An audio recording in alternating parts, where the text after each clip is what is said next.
بسم الله والحمد لله والصلاة والسلام على رسول الله. يا ربنا زدنا علما وتقوى وبارك في أوقاتنا وفي أحوالنا وفي أفعالنا. لقد ظلمنا أنفسنا بذنوبنا ولا غافل للذنوب إلا أنت،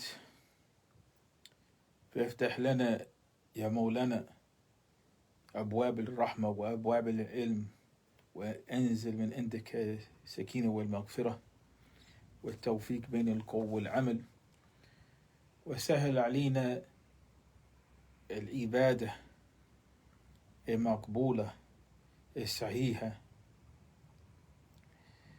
نعتمد عليك ونتوجه إليك ونستغفرك ونتوب إليك. والعصر إن الإنسان في خسر إلا الذين آمنوا وعملوا الصالحات وتواصوا بالحق وتواصوا بالصبر. ونصلي ونسلم على الذي أرسلته الله بالهدى ودين الحق ليبين لنا الوحي، فنصلي ونسلم عليه على الدوام. أمرت أن نصلي عليه عن طريق القرآن، ونصاحب الدعاء بالصلوات.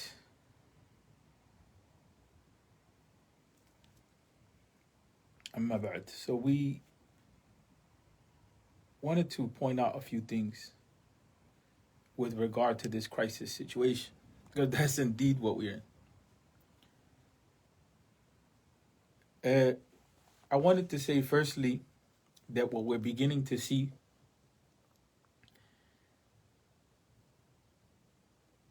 is the immigrant community initially working out its identity and working out how to practice Islam within the context of American society. And the reason why I say that is because some of the things that are being argued over, there's a lot of different issues that are involved in this crisis between DH and OS. And we ask Allah to guide us and to guide them. And we ask Allah Ta'ala to remove from us this calamity, because it definitely is a calamity when we are struck with fitan, and that fitan becomes supported by various people, and we get to the point of takfir, of pronouncing a person to be a kafir without any real due process or without any procedural methodology. And people attempt to undermine and collapse leadership and institutions. Once we get to that point like that, when it's at that point like that, it's a point which is extremely problematic, which no good can come out of it. The situation that we see at hand has a lot to do with the immigrant community and the first generation Muslims trying to work out what it means to be part of American society. And there's been a lot of different ideas about how to engage American society that have been on the table for quite a long time. But because of things, how they unfolded after 9/11, there's been a serious attempt, especially on the part of the immigrant community, to try to figure out how it is going to navigate the idea of Americanness. And in the midst of that environment, there were youth that were growing up in the society. And growing up in the society, they went to the schools here and they participated in events here in this country. And so they themselves began to go through a lot of changes of how we function, how we navigate. And many did that outside of really having a solid Islamic education. Much of what was conveyed from the minbar over the last 20 years and much that was written in books and much that was said never really had relevance to dealing with this society. And in many instances, it did not go beyond, a basic, rudimentary, simplistic education on what Islam is. Most of the Muslims have not been grounded solidly in the deen to be able to understand how to make complicated decisions in a society which forces us to make complicated decisions. So that's the first thing, is that we have to look at the contextual reality of what it is that's going on in history. So after 9/11, the community has been forced, part of it, to try to understand how it's going to navigate. And sometimes it does a good job, and sometimes it doesn't. There's a lot of things going on at one time. And people have personal issues. People have had family experiences which have shaped the way they understand things. And people have personal agendas and conflicts and interests. And so a lot of the ideas that we're seeing operationalized or working, a lot of times they're not in the interest overall of the community. They're in a limited interest, and sometimes they're ill-intended. And so what has happened at the same time that you see these conflicts arise is that in the backdrop, for the last 20 years, there's been an approach to dawah, which has a lot to do with tearing people down. There's an approach to dawah which has created an environment which is allowable to dehumanize the other person. And of course, the approach is un-Islamic, but it has been given an Islamic veneer or an Islamic clothing. And we ourselves have lost our Islamic identity in trying to claim that we're Muslim. That doesn't mean that we're not Muslim, but in terms of practicing our Islam, we have deficiencies. And this is not the first time that this is happening, people. This has been occurring for quite some time now, that we're failing in our ability to practice our deen in a viable way when we deal with people in society. I'll give you an example. Before becoming Muslim, over 2 decades ago, I was interested in Islam. I'm going to give you 2 experiences that I had in dealing with the Muslims. One experience is when I first was coming into the deen, and the other experience was after being in the deen for a short period of time. I went to a store and I saw this Muslim. He happened to be Arab. And I had experiences with Muslims prior to that, but on this occasion, I wanted to talk to him and I wanted to ask him something about Islam. He was so rude to me. And mind you, I was studying to be a priest. And I was a devout Christian at that time. He was so rude to me that it just completely turned me off. Just from a human level, the level of rudeness was incredible. Wa alaikum salam wa rahmatullahi wa barakatuh. And the second occasion, I used to be extremely studious prior to Islam, coming into Islam. And I was studious upon first coming into Islam. So I was in Philadelphia. The first example was in Ohio, in Cleveland. And the second example was when I was in Philadelphia, which I'm originally from Philadelphia. I went to a store, which mind you, after all of the years, I still continue to go there. And I went to the store that's next to the Aqsa Masjid, Al-Aqsa Masjid on Germantown in North Philly. And I had a bag. I used to always carry a bag. Everybody that knows me, you ask everybody that knows me, whether I was in Egypt or whatever, I always carried a bag. Always carried a book bag like this. You know, it's something that I have learned throughout the years. I grew up like that, always carried a bag. And I always had books in it. Always had some books in it. So if I'm on the bus or wherever I'm at, I was cracking open my books, reading, taking my notes, whatever. That was my way of being. So I go to this Muslim restaurant. It has a bookstore. The mistake that I made was I turned on the light. But, in the way that I was thinking, you turn on the light, they shut it off for energy purposes. You get the book that you want. You go to the counter and you pay. I've been in a lot of stores like that. And that's not uncommon for that to be the reality. I turned on the light. I was looking at some books. One of the guys comes in. He locks the door and accuses me of stealing. He doesn't ask. He just accuses me of stealing. He snatched my bag from me.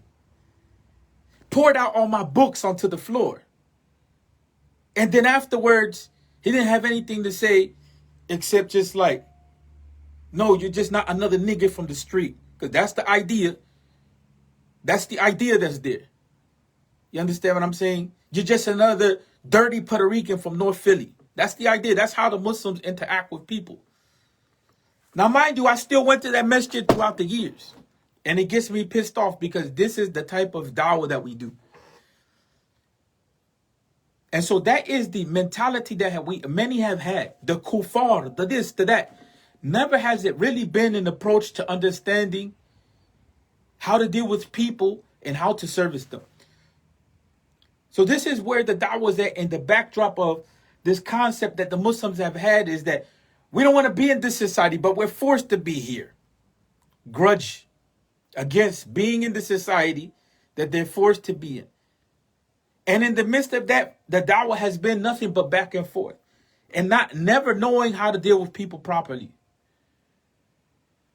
And so that has continued on, these different approaches to how we deal with society. Either you completely immerse yourself or you reject it. You know what I'm saying? It has been all over the place, and all over the place approach to dawah, and all over the place to community development, and all over the place of leadership. So you fast forward that. There was a time people where most of our masajid, the only ones that were fully functional was the African American community. That's why I separated the African American community out from the immigrant first generation Muslims. Because what we're seeing now between Daniel Haqiqatjou and Omar Suleiman, the issues that are coming up, this is just a case story and a bigger problem.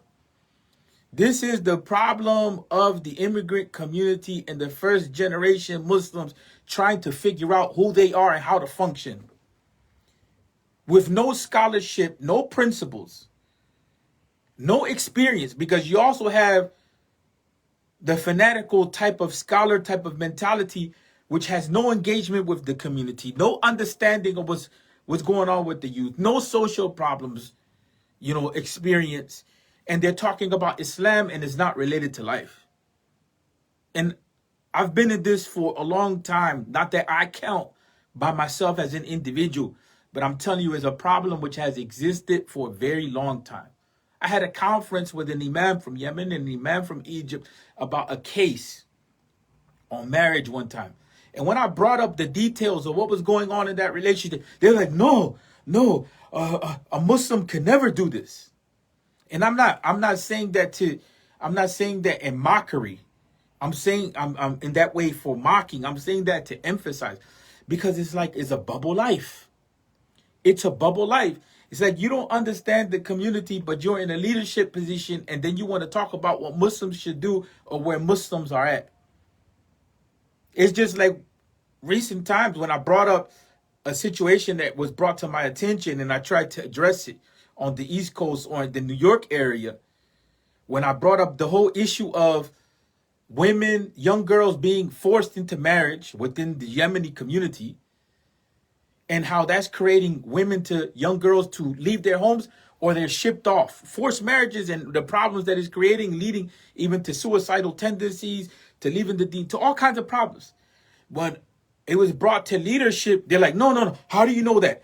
This, that. I said, if you're listening to the community, what's going on, I'm not going to have a 25-page research of statistical data, because the Muslim community doesn't even study itself like that. We don't even know if we're 10 million Muslims, 5 million Muslims, 6 million Muslims, 3 million Muslims living in US. Because we're not even organized at that level.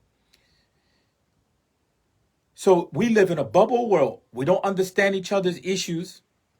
And everybody gives their opinion. And so I'm giving all this backdrop to say that, look, we have issues that are bigger than just this scenario here. This scenario is coming out of a bigger problem. And that's the problem of how do we function in this society. You have one brother that has not studied Islamic sciences until recently and is not grounded in knowledge, which is Daniel Haqiqatjou. He became a popular speaker, but is not grounded in any Islamic sciences whatsoever. And his philosophy is not a philosophy which is grounded and is not to take away from any good that he has. But when we start talking about scholarship and knowledge, we have to acknowledge where stuff is at. The approach is completely wrong and problematic. The attacking of women directly, the sensationalism, there's no counseling in that. You understand what I'm saying? There is no approach to dawah in that. And then you have Sheikh Omar Suleiman is involved and he pretty much is alone. And it's not to give him an excuse by himself or to say that, well, you know, we should forget about this or that. That's not the point that I'm saying. I'm giving you the reality of the situation. In one instance, we have people talking about defending Islam and they're not grounded enough. And they're trying to do it alone when it's not a by yourself project. In another instance, we have an Imam and a Sheikh who's trying to defend Islam with a whole institute of people, which is what the other one claims he's doing, which at one time he worked with him, by the way. He was an employee with him. And so you have the problem of political action, of being involved in the society with all of these different people. And so there's a serious problem for us here. Like, especially when we start talking about the Latino community. This last instance was something that is a tip of the iceberg. The brothers and sisters who are part of the Latino Muslim community,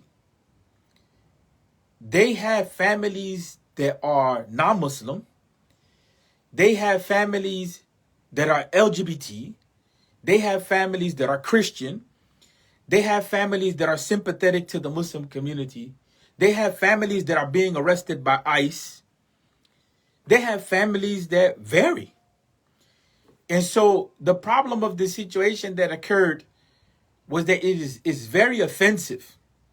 It's very offensive to us how this stuff is being dealt with. Omar Suleiman went to a protest of leadership of all different backgrounds to protest the violation of the human rights. And by the way, and I mentioned this in other lives, of human beings, of Muslims and non-Muslims, many non-Muslims, many Latinos, although they're not the only ones that are at the border, and we have personal data on that from people that are working over there. They're not the only ones at the border. There's Africans, there's Arabs, there's a whole slew of people. But the Latino community has been taking the brunt of the hit. So they go there and they protest. And we said this before. Sure, mistakes were made. But when you are alone, when you're pretty much the only, there's only like about 3 or 4 of you as Muslims, in an event that's created by all kinds of religious leadership, and you made hilf al-fudul, you made a pact with others to ensure justice. You made a pact with others to address the wrong. And you yourself are trying to figure out how to navigate in that. That can happen to anyone. It's an awkward situation. Anyone that knows when you go into other communities and you're trying to dialogue with them and trying to get to know them and trying to work with them, you can't come in enforcing your own religious practice on people. Come on now, when you don't even know how to operate in society. Just yesterday, half of the Muslim community was saying that we shouldn't be here. And some of them still say that.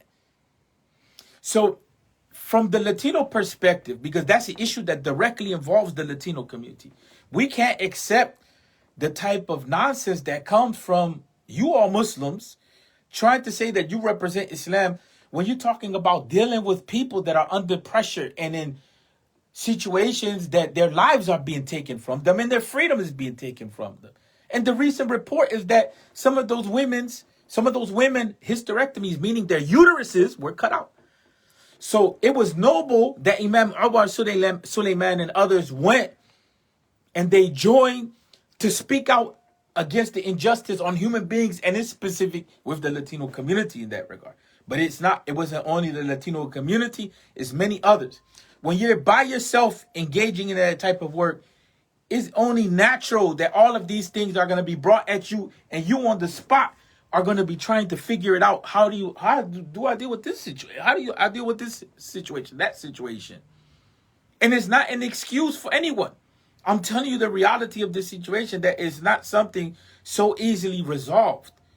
So you are actually learning as you're going along. You're trying to figure out what the boundaries are. You know, what you do when you join in prayer. Can you join in prayer? How? No. Look, that's not going to be solved from a book.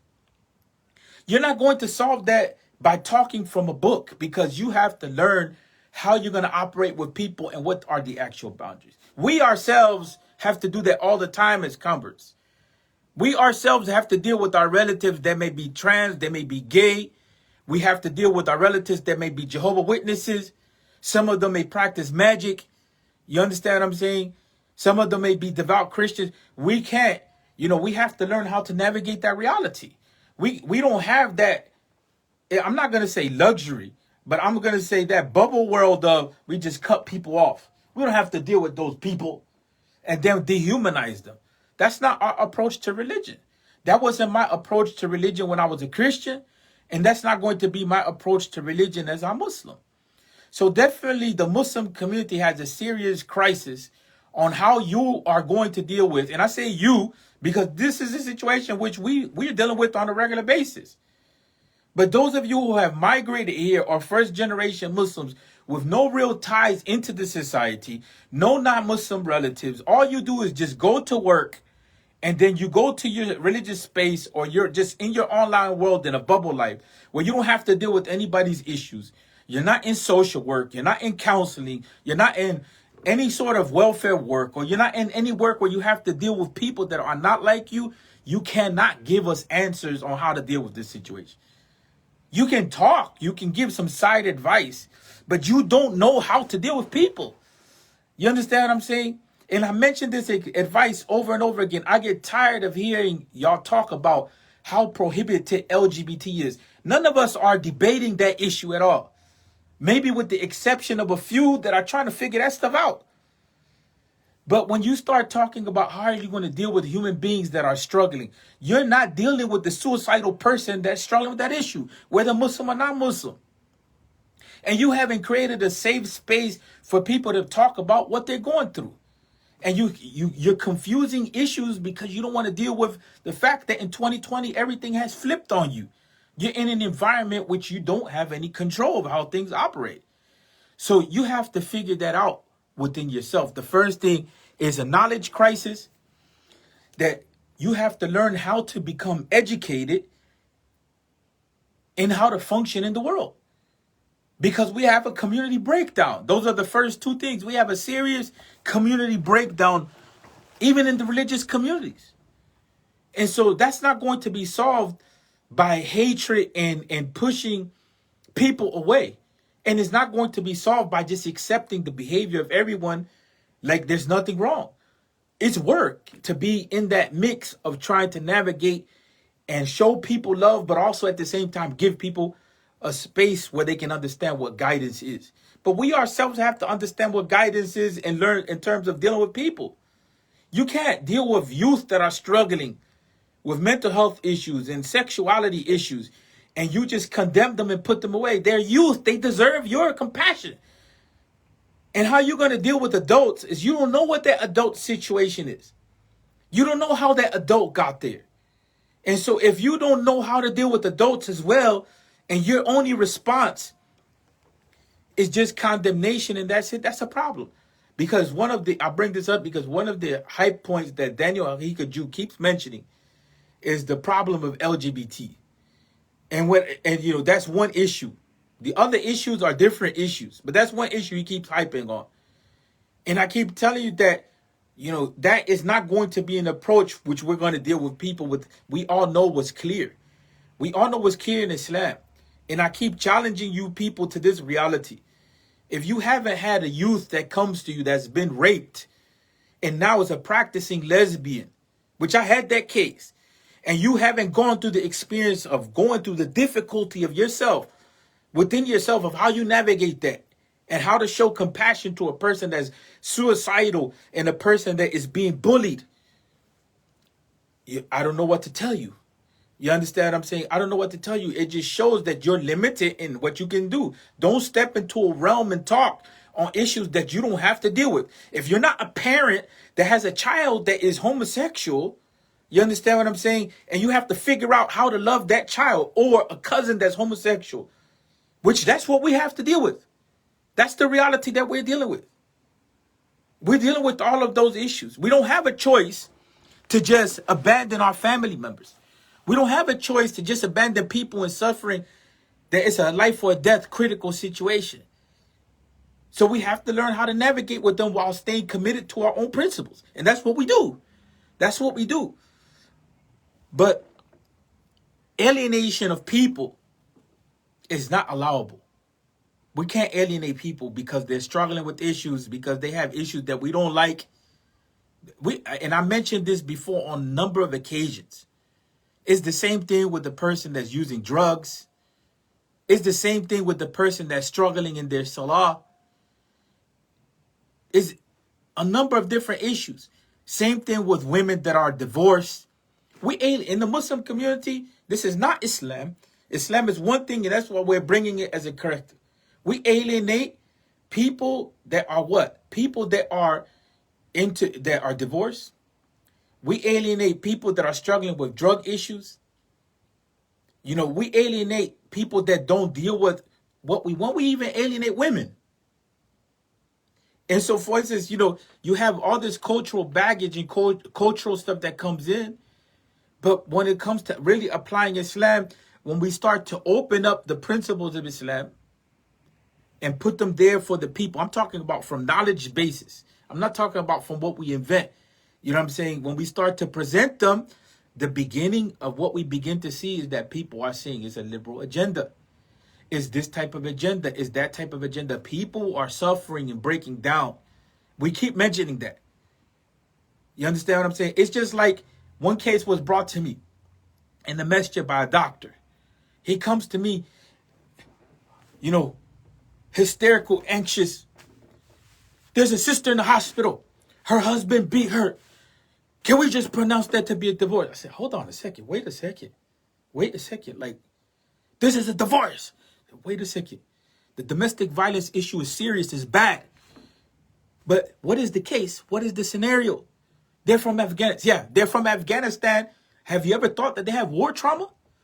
Do you think that solving that issue by itself is just, attacking the point of the domestic violence and the violence that came up, and then leaving the brother as it is, maybe, without any address? That doesn't mean we sympathize with his act, but we're not thinking people properly.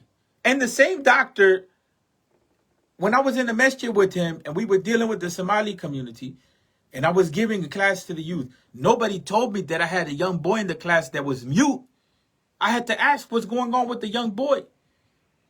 After coming to find out, the young boy saw all of his family slaughtered in war. And by the way, it was a war that was perpetuated by another Muslim community. So he's sitting in a masjid in the U.S. with professionals in the Muslim community, and no one ever thinks we should try to get this young boy some support and help. Catholic Charities brought him in and then left him like that. So I'm trying to paint a picture here. I'm saying we really don't know how to deal with people. Whether it's these controversial issues like this, like the LGBT thing, or like what happened with working with different groups, or whether it comes to our family issues, we do not know how to deal with people. And because we do not know how to deal with people and deal with ourselves and our own issues, our community is going to implode.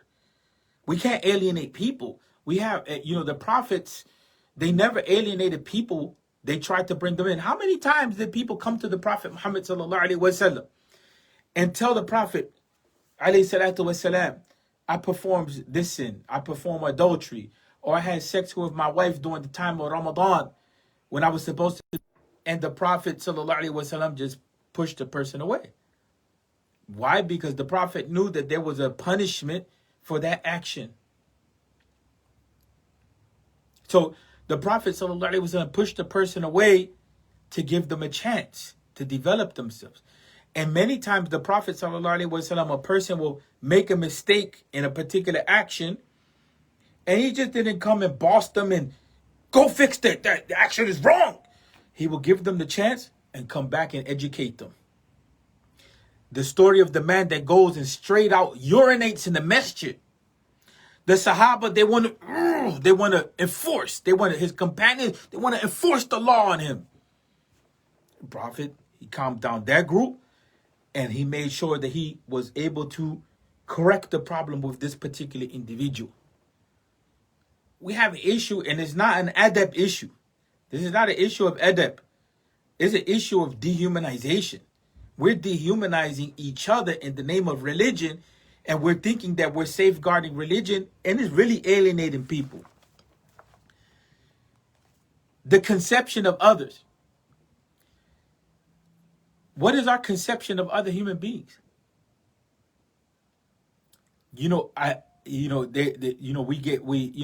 the, like in this scenario with Daniel, Haqiqatjou, and Omar Suleiman, I can't tell you how many times the whole issue kuffar was brought up.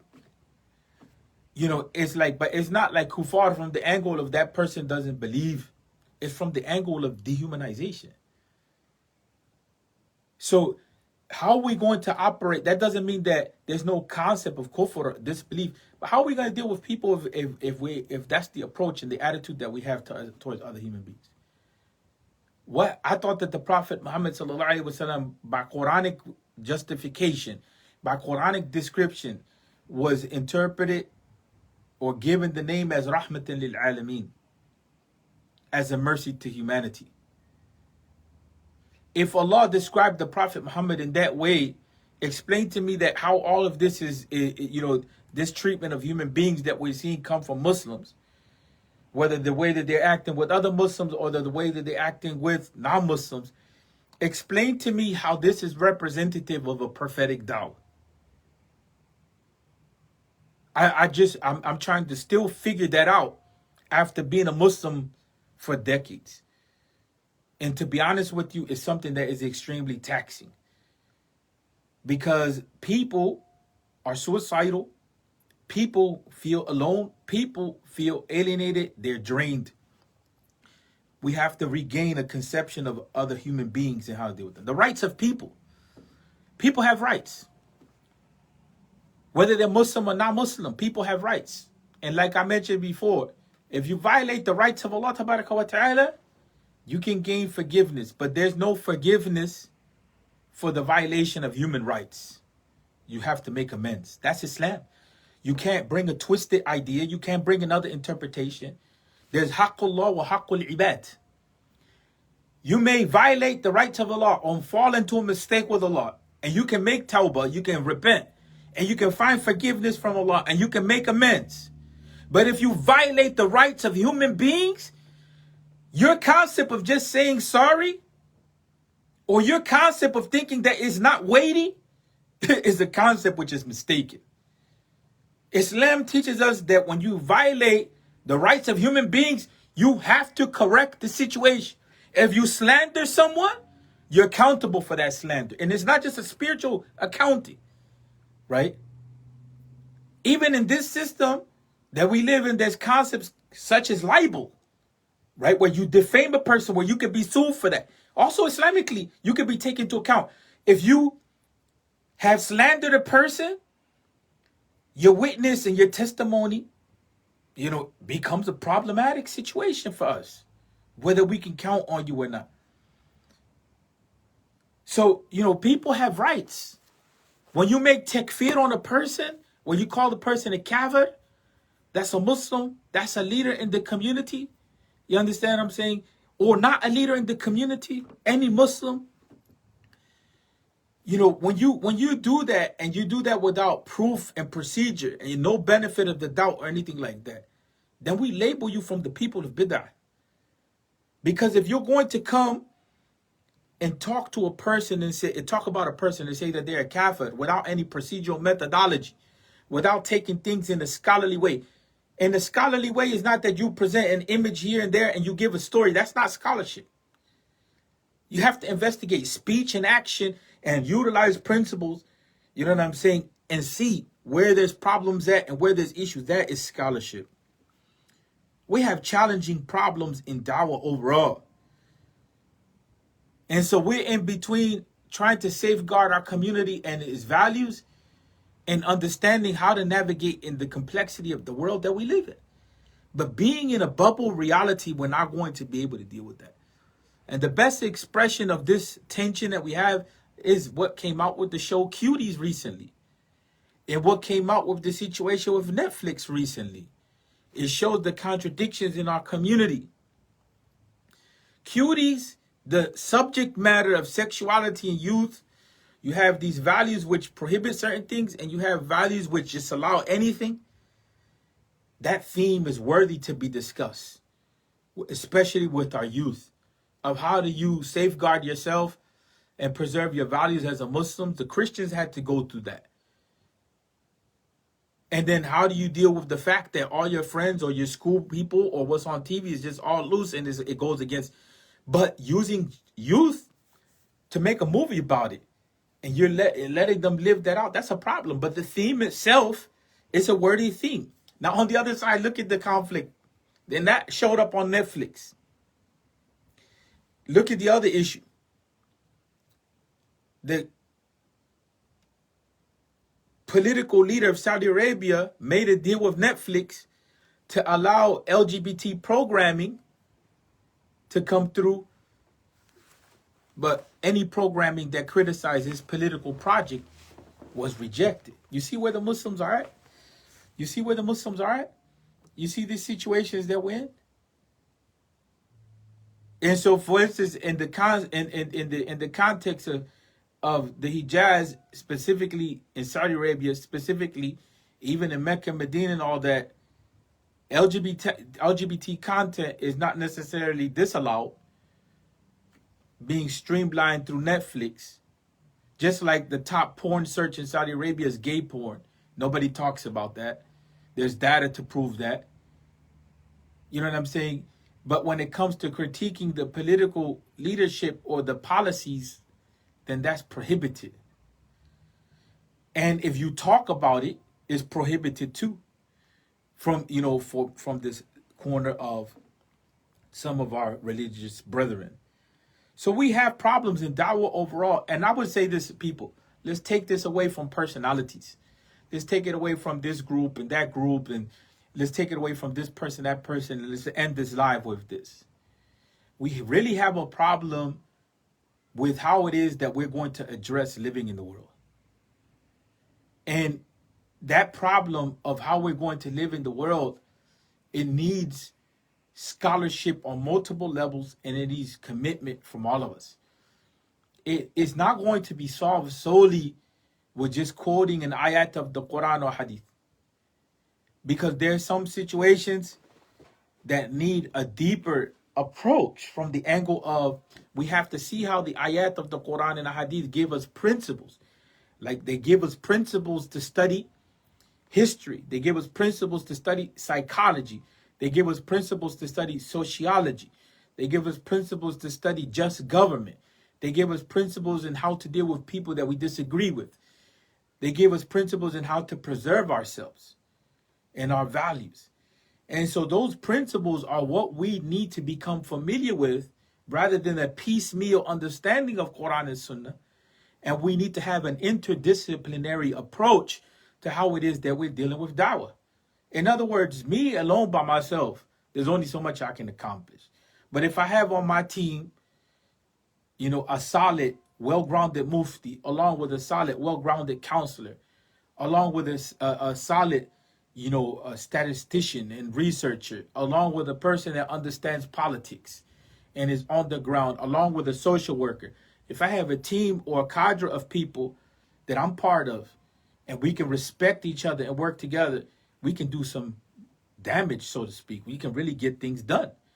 But as long as we're all clashing with each other, the professional with the imam, the influencer with the sheikh, the brother with the sister, the man with the, with the woman, the wife and the husband, the children with the parents, the one ethnic community and another ethnic community, one group in da'wah with another group in da'wah. We have problems in our da'wah methodology. We have problems overall in how we're dealing with knowledge. We have problems in not addressing knowledge, not addressing the community breakdown. We have problems in that we keep justifying the alienation of people and the conception that we have of others, sometimes outside of our group or outside of our religion, is problematic. And definitely, we have a problem with respecting the rights of people, whether they're Muslim or not Muslim. You know what I'm saying? And so, I end on that note. It's bigger than me as an individual. You as an individual. What's at stake here is our future and our community. And what's at stake here is our participation in history and contributing to the well-being of humanity. You know what I'm saying? This is serious stuff. This is not, a joke. People ask me, they say, you're serious. You're bent up. This and that. Yeah. That doesn't mean that I'm not joyful. I take pleasure in simple things. And it's not a justification of myself. It's to say that it is serious. It's to put an emphasis on that. You understand what I'm saying? I take a lot of pleasure from like watching a little kid eat a meal and tell a story. I love it. And I'm happy from it. I don't take pleasure seeing my own people gunned down in the streets. I don't take pleasure hearing about my own community, their uteruses being cut out. I don't take pleasure about hearing my own brothers and sisters being locked up without due process and charges ramped up on them, and they didn't even get a chance for any concept of justice. I don't take pleasure in seeing a Muslim country destroy a whole other Muslim country and the Muslim community justify that with religion. I don't take pleasure, in seeing women abused, and we don't have any way to address that, but then we're talking about feminism. Those things I don't take pleasure. You know what I'm saying? So it does weigh heavy on the heart. It needs everybody's involvement. It needs everyone to come to the table and try to figure out how we can move forward and be more solution oriented. And it definitely takes a concept of building off of each other. So if we want to build off of each other, we have to see the good in each other. And in order to see the good in each other, we have to have some basic respect and love for each other. And then we can build off of the strength of each other and correct the mistakes that we have. But if we're going to come in immediately for the jugular vein and knock each other out and everybody's fighting, this is what it's amounting to. It's amounting to, at this point, we might as well just fist fight each other, get it over with. You know what I'm saying? And call it a day. So, no, this stuff is not pleasurable what's taking place in the society. It's not pleasurable and something that brings happiness and joy when, we watching people's lives break down. But there's still things to be grateful for and thankful for. But while we're grateful and thankful and even trying to find some sense of happiness, that doesn't mean that we're alleviated of a responsibility that we have to each other. And that's the problem that I think that a lot of us, are avoiding addressing. We think we have no responsibility to society and to each other. We want to say that we only have a responsibility to God. And so while everybody is out here talking about liberalism and this and that, that is, this is the core of the problem. That you think you can have just a relationship with God between you and God and that's it. And you forgot about that your relationship between you and God has a lot to do with you and me and us, how we interact with each other. That your relationship with other people, if you violate it there, you're not going to find forgiveness. You have to come to account for the wrongs that you're doing. God is merciful for the violations that you're making towards God. And religious people, you can correct them because they have a soft spot for God. But when they are bigots and they don't respect other human beings, you can't correct them because they don't have a basic sense of empathy. And that's the dilemma.